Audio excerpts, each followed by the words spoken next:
organer og deres placering og funktion i kroppen. Vi har hjernen her. Hjernen, den ved vi godt, den sidder heroppe. Vi har frontlap, eller fronttap. Jeg ved ikke, hvorfor det skal hedde sådan en syg ord, men paddelap, muskelkontrol, følesans, islap, synet, nakkelam, sprogforståelse, tændingslap, hørelse, lugtesans og talesprog. Vi har sproget her.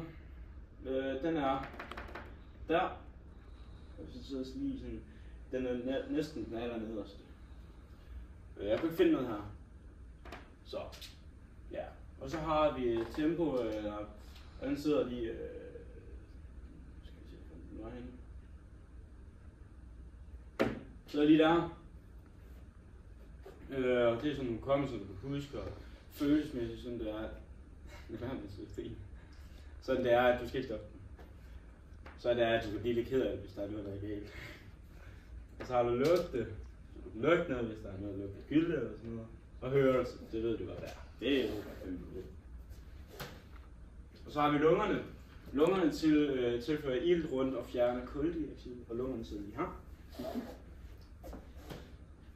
Så har vi ribbenene.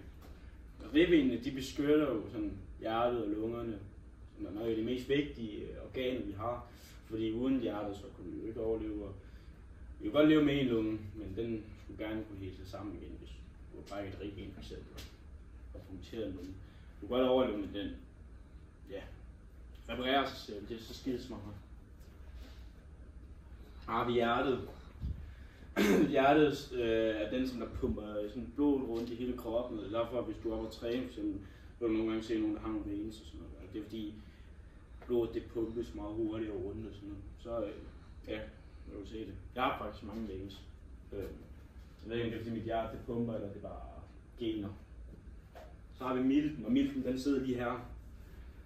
Milten sidder i venstre side, lige under ribbenene og bekæmper infektioner.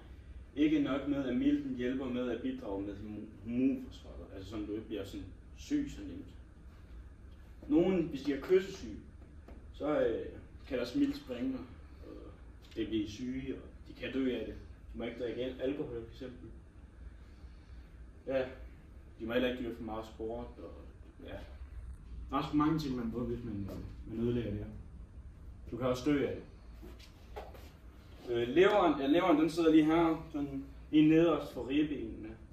Og leveren er et multifunktionelt organ. Den holder blandt andet styr på dit blodsukker, kønshormoner, og så renser den dit blod for affaldsstoffer.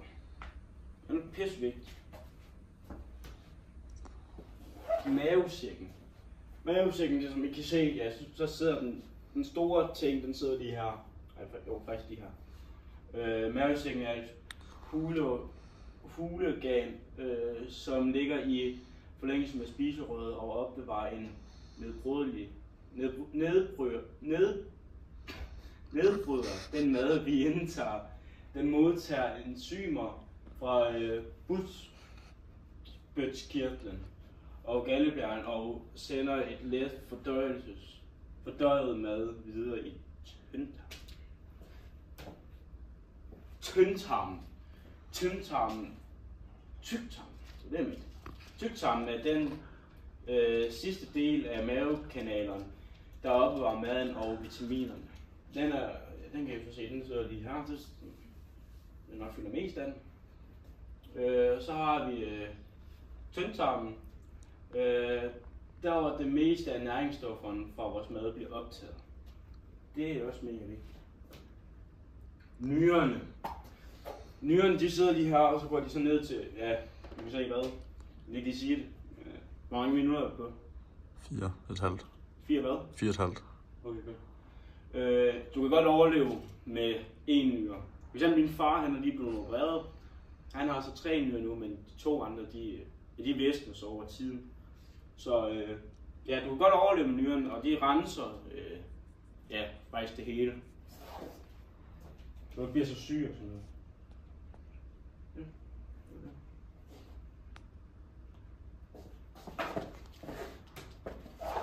Blodets kredsløb. Som I kan se, så har vi en masse blodbaner her.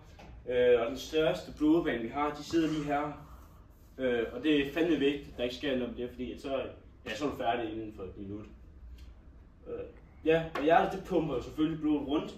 Se det blod her, det er uden ilt, med ilt, og det røde det er uden ilt. Cut!